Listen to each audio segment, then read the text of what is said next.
Good afternoon, student. We are continuing our chapter Nature and Purpose of Business. I am Yogesh Namdev.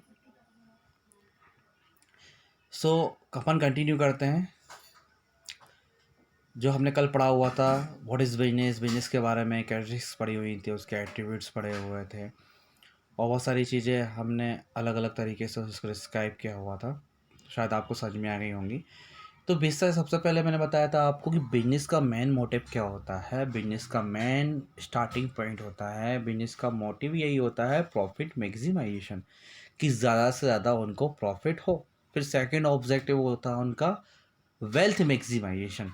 तो जब profit होगा तभी तो wealth maximisation होगी। तो सबसे पहला ऑब्जेक्टिव जो होता है वो बिजनेस का होता है प्रॉफिट कमाना, और जहाँ प्रॉफिट है वही बिजनेस है। ऐसा नहीं है कि कोई बिजनेस में प्रॉफिट नहीं है तो वो हमारा बिजनेस नहीं कहलाएगा। अलग अलग तरीके से होती हैं जिसको हम एक तरीके से कंपनियां या फर्म या पार्टनरशिप या जो भी है, या एक तरीके से कंपनी या ऑर्गेनाइजेशन आप ये मान लो कि वो दो तरह की होती हैं। एक तो होती है प्रॉफिट मेकिंग और एक होती है नॉन प्रॉफिट मेकिंग। तो प्रॉफिट मेकिंग मतलब होता है जिसका पर्पस ही क्या होता है, सिर्फ प्रॉफिट कमाना, अपने गुड्स एंड सर्विसेज को दे के प्रॉफिट कमाना। और एक होती है नॉन प्रॉफिट मेकिंग ऑर्गेनाइजेशन। इनका पर्पस क्या होता है, ये सिर्फ नॉमिनल वैल्यू चार्ज करते हैं, सिर्फ नॉमिनल वैल्यू चार्ज करते हैं, और आप इनका पर्पस होता है आपको सर्विसेज देना।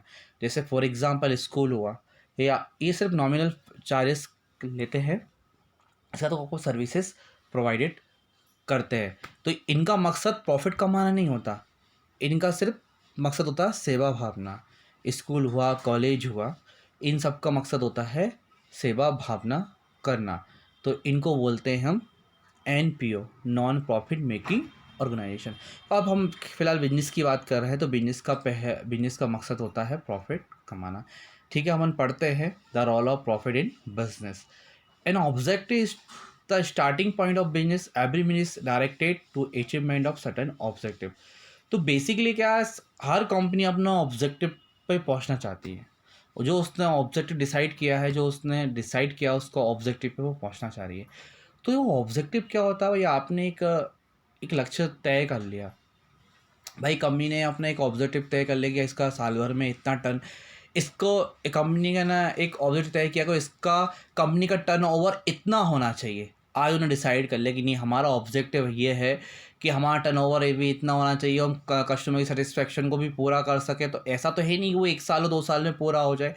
तो उसके लिए कंपनी कंटिन्यू कुछ ना कुछ अपनी पॉलिसी को बनाएगी भी और उनको चेंज भी करेगी। तो ऑब्जेक्टिव तो हो गया एक मेन गोल, है ना, और एम हो गया छोटे छोटे पार्ट। अब जरूरी तो नहीं ऑब्जेक्टिव, हो सकता है वो ऑब्जेक्टिव 10 साल में पूरा हो, तो हर साल कुछ ना कुछ तो कंपनी अचीव करेगी ना, तो वो हो जाएगा कंपनी का गोल। जैसे कि गोल और ऑब्जेक्टिव में यही थोड़ा सा डिफरेंस है। अब ऑब्जेक्टिव क्या होता है, सपोज आपको CA करना है तो CA हो गया आपका ऑब्जेक्टिव। लेकिन अब CA करने के लिए आपको फंडामेंटल पास करनी होगी, IPCC पास करनी होगी, फिर आप then CA final exam pass करो, फिर आप कंप्लीट CA बनोगे। तो जो फंडामेंटल या CPT या IPCC और फाइनल एग्जाम में, ये आपकी गोल हो गए, एम है। और जो आपका ऑब्जेक्टिव है वो है आपका चार्टर अकाउंटेंट। वैसे ही हमारा कंपनी में भी यही चीज़ चलती है। The objective refer to all that the business people want to get in return for what they do. It is generally believe that business activity is carried out only for profit। तो ये एक तरह के विश्वास भी है कि जो बिजनेस की एक्टिविटी होती है वो सिर्फ किसके लिए होती है, प्रॉफिट के लिए। तो business person themselves proclaim that their primary objective is produce or distribute goods or service for profit।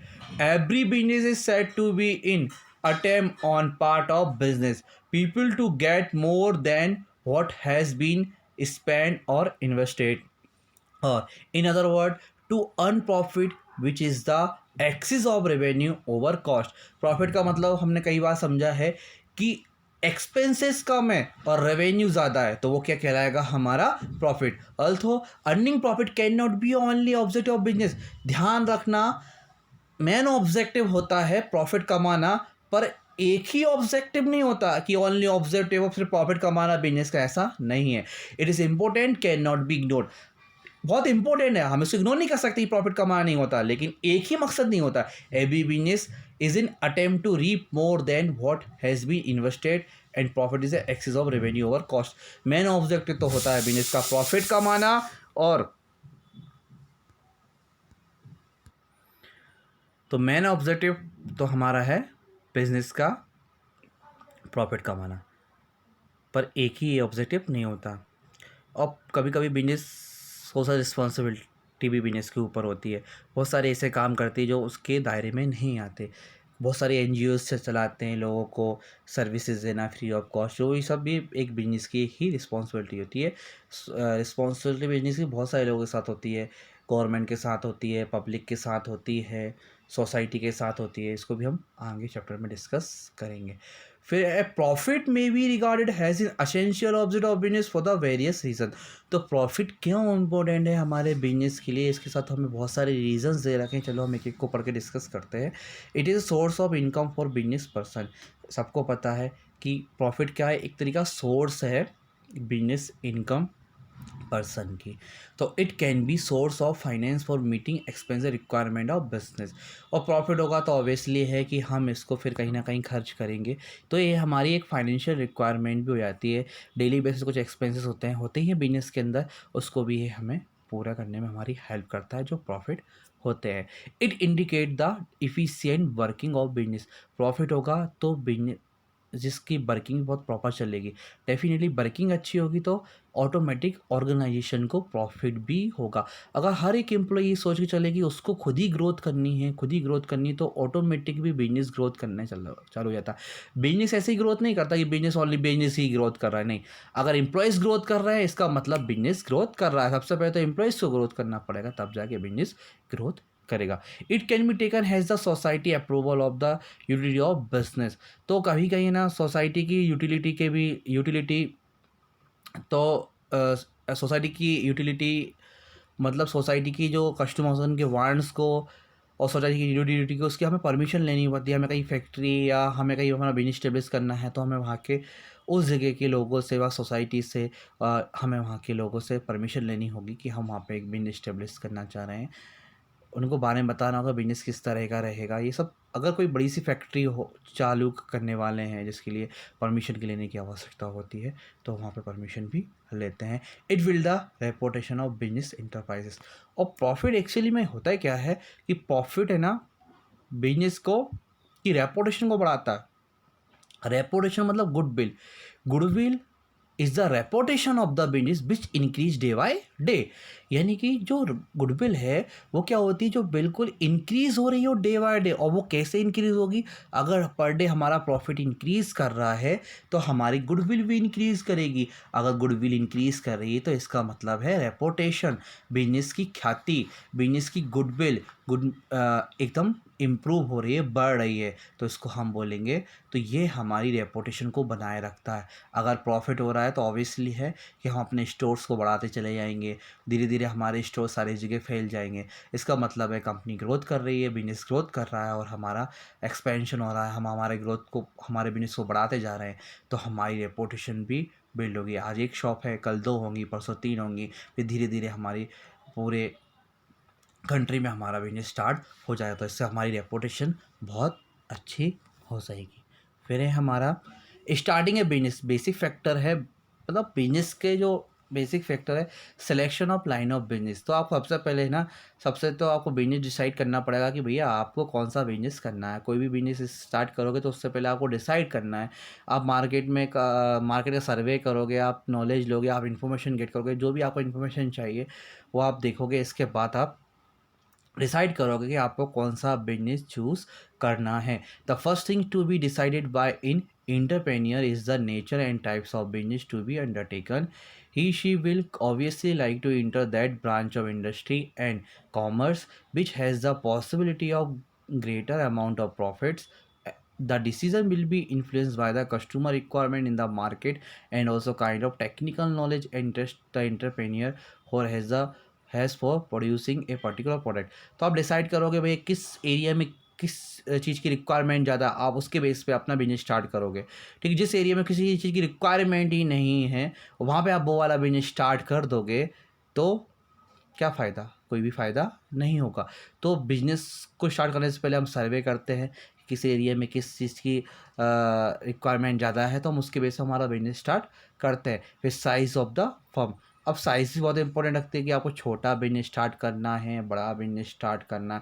छोटा बिज़नेस स्टार्ट करेंगे तो सोल पार्टनरशिप ही काम में आई, फिर बड़ा बिज़नेस पकड़ना है तो पार्टनरशिप, और उससे ही बड़ा बिज़नेस करना है तो फिर हमें कंपनी फ़ॉर्म करना पड़ेगी। इस तरह से हमारा चलता रहता है। वो साइज़ के ऊपर कुछ कुछ रिस्ट्रिक्शन भी रहते हैं, किसी किसी बिज़नेस में रिस्ट्रिक्शन भी रहते हैं, किसी किसी बिज़नेस के लिए आपको परमिशन भी लेनी होती है। पढ़ते हैं अपन इसको एक बार।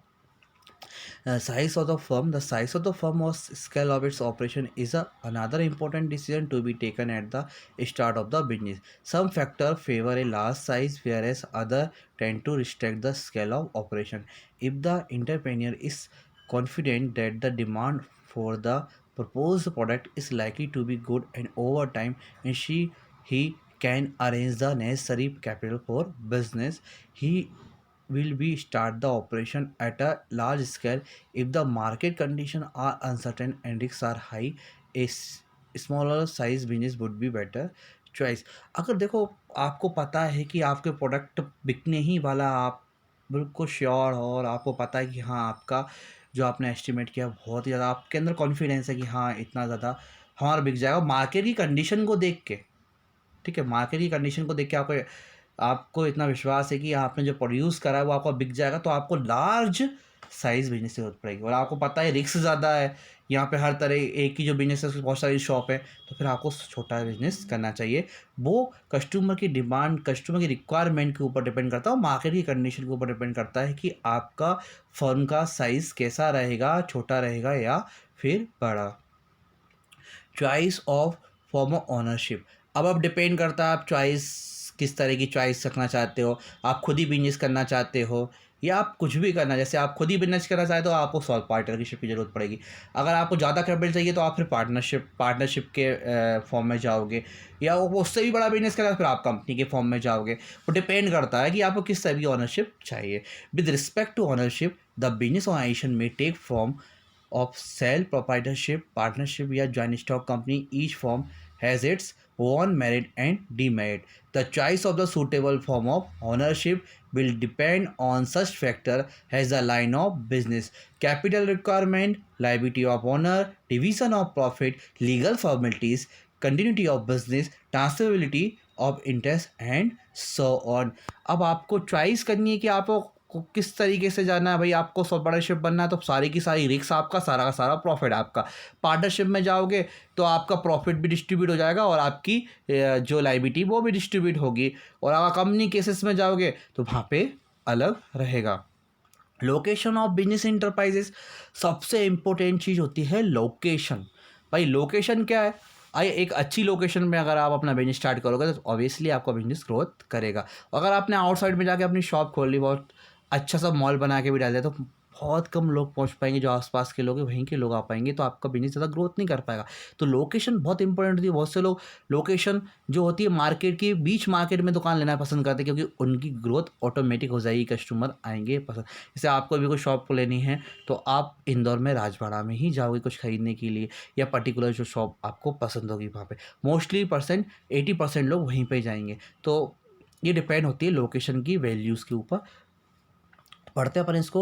Location of business enterprises, an important factor to be considered at the start of business is the place where the enterprise will be located. Any mistake in this regard can result in high cost of production. ज़्यादा production हुआ, inconvenience in getting right kinds of production, input of serving the customer in the best possible way, ability of raw material and labor, power supply and service like banking, transportation, communication, warehousing are important factor while making a choice of location. तो अच्छी location पे आपको ये सारी facilities भी मिल जाएंगी, जैसे banking की फैसिलिटी, ट्रांसपोर्टेशन की फैसिलिटी, कम्युनिकेशंस की फैसिलिटी और वेयर हाउस की फैसिलिटी। तो लोकेशन बहुत इंपॉर्टेंट क्राइटेरिया होता है बिजनेस के पर्पस से, चाहे बिजनेस का साइज़ आपका छोटा हो या बिजनेस आप बहुत बड़े लेवल पे कर रहे हो, तो लोकेशन का तो बहुत ही ज़्यादा इम्पोर्टेंस होती है। फिर फाइनेंस द प्रीपोजिशन, अब इसको क्या है, financing is the concern with the providing the necessary capital of starting as well as for continuing the proposed business. Capital is required for investment in fixed assets like land, building, machinery and equipment, and in a current assets like raw material, book, debt, stock of finished goods. Capital is also requirement of meeting day-to-day expenses. Proper financial planning must be done to determine A. The requirement of capital source from where the capital will be raised and the best way of utilizing the capital in the firm. सबसे पहले important आपको ये देखना होगा कि आपको पैसे कहाँ से आएंगे, कैसे आपको पैसे कहाँ से लेना है, सोर्स आपको देखना है कि भैया मैं कि पैसे कहाँ से आए, मेरे पास बैंक से लोन इंस्टीट्यूशन से लूँ या मेरे पास खुद का पैसा आ।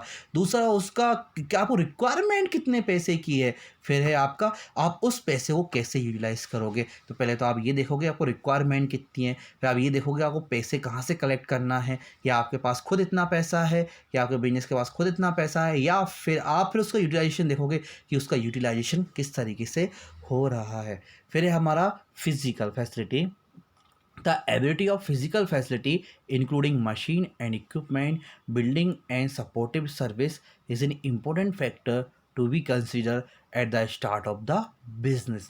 Decision relating to this factor will depend on the nature and size of business, availability of funds and purpose of production. तो फिजिकल फैसिलिटी जैसे कि मशीन, फर्नीचर, बिल्डिंग ये हुई हमें बहुत इंपॉर्टेंट सकती है, और डिपेंड भी करता है बिजनेस के साइज़ के ऊपर। छोटा बिजनेस है तो ऑब्वियसली है कि हमारे पास जो असेट्स होगी, फिजिकल फैसिलिटी होगी थोड़ी कम होंगी, और बड़ा बिजनेस है तो ऑब्वियसली है कि ज़्यादा असेट्स होंगी, ज़्यादा। जैसे आपने देखा होगा छोटी छोटी लेबोरेटरी होती हैं तो वहाँ पे छोटी सी मशीन होती हैं, अगर आपको और बड़ी रिपोर्ट करानी है या कुछ और कराना है तो फिर आपको एक बड़े रिसर्च सेंटर पर जाना होता है, क्योंकि वहाँ पे असेट्स ज़्यादा होती है, क्योंकि वो एक बड़े लेवल पे होता है और एक ये छोटे लेवल पे होता है। देन 7 पॉइंट है हमारा plan layout. Once the requirement of physical facility has been determine, जैसे आप फिजिकल फैसिलिटी को डिटरमाइन कर लोगे कि आपको क्या क्या चाहिए, तो the entrepreneur should draw a layout plan showing the arrangement of this facility. तो पहले वो डिसाइड कर लेगा उसको क्या चाहिए, और फिर वो शो करेगा भैया उसको कहाँ कहाँ से क्या क्या फैसिलिटी लेके आना चाहिए। Layout means the physical arrangement of machine and equipment needed to manufacture product. एक अरेंजमेंट करना, physical arrangement needed to manufacturing a product. Product की मैन्युफैक्चरिंग के लिए आपको फिजिकल अरेंजमेंट करना, आपकी मशीन का, फर्नीचर का, बिल्डिंग का, इसको बोलते हैं हम प्लांट लेआउट। 8 पॉइंट है हमारा competent and committed workforce. Every enterprises need competent and committed workforce to perform various activities so that physical and financial sources are converted into desired output। भाई अगर आपको कमिटेड हो गए कि नहीं इस टाइम पे ये काम करना ही है, इस टाइम पे ये काम होगा, इस तो उसी टाइम पे फिर क्या होगा कि हमें तभी एकदम अच्छा आउटपुट मिलेगा। हम डिले करते चलेंगे, सुबह का काम शाम को करेंगे, शाम फिर नेक्स्ट डे करेंगे तो हमें उसका प्रॉपर आउटपुट नहीं मिल पाएगा, और कुल मिला के हमारा बिजनेस की जो हमारी जो डिज़ायर है, जो हम चाहते हैं ऑब्जेक्टिव, हम वहाँ पे नहीं पहुँच पाएंगे। वैसे ही हमारा हाल स्टडी में भी होता है, अगर हम हमारे वर्क को एक दिन को छोड़ कर टालते रहेंगे तो हम एक अच्छे नंबर गेट नहीं कर पाएंगे, क्योंकि हमने हमारे वर्क को पोस्टपोन करते रहे नेक्स्ट डे पे। Since no individual entrepreneur can do everything himself, he must identify the requirement of skilled and unskilled worker and managerial staff. Plans should also be made about how the employees will be trained and motivated to give their best performance. कुछ company best performance के लिए अपने employees को training भी देते हैं, skilled employee को रखते हैं, इसके बाद उनका कुछ टेस्ट होता है, टेस्ट के बाद उनका इंटरव्यू होता है, इंटरव्यू के बाद उनका सिलेक्शन होता है, सिलेक्शन के बाद फिर उनको ट्रेनिंग प्रोवाइड की जाती है जिससे कि वो एक अच्छे से अच्छा उनको रिजल्ट मिल सके। टैक्स प्लानिंग, तो tax planning is has become necessary these days because there are a number of tax law in the country and they influence almost every aspect of the functioning of modern business. The wonder of the business has to be considered in advance tax liability under various tax law and its impact on business decision। Tax का business पे बहुत important होता है, देख रहा होगा आपने अभी GST goods and service tax applicable है, तो फ़र्क पड़ता है बिजनेस पे। फ़र्क पड़ता है कि टैक्स कौन बेयर करता है, बिजनेसमैन, और मतलब कौन कलेक्ट करता है, हमारी गवर्नमेंट, स्टेट गवर्नमेंट और सेंट्रल गवर्नमेंट। एक जीएसटी का एक अलग ही टॉपिक है, वो हम उसको आराम से डिस्कस करेंगे। Launching and enterprises, after the decision relating to the above mentioned factor have been taken, the entrepreneur can go ahead with actual launching of the enterprise, which would mean mobilizing various resources, could be necessary and legal formality, starting the uh, production process and initiating the sales promotion sales campaign। अब देखो, launching the enterprises, तो आपको launch करना होगा भाई, आपको क्या क्या चाहिए, आपको सारी की सारी रिसोर्सेज, इसके बाद आपको फुलफिल नेसेसरी लीगल जो लीगल फॉर्मेलिटीज को भी पूरा करना है, आपको प्रोडक्शन प्रोसेस स्टार्ट करनी है, वो सब किसके अंदर आ जाएगी, हमारी लॉन्चिंग द इंटरप्राइजेस का, हमें सेल को प्रमोशन कैसे करना है, ये सब चीज़ हमारी किस पॉइंट के अंदर कंसिडर होगा, लॉन्चिंग द इंटरप्राइजेज। 10 पॉइंट है हमारे, बहुत इंपॉर्टेंट पॉइंट है, इसको आपको अच्छी तरीके से रीड करना है, और फिर इसके बाद आपको जो भी डाउट है तो आप मेरे से पर्सनली पूछ सकते हैं। Thank you and happy study.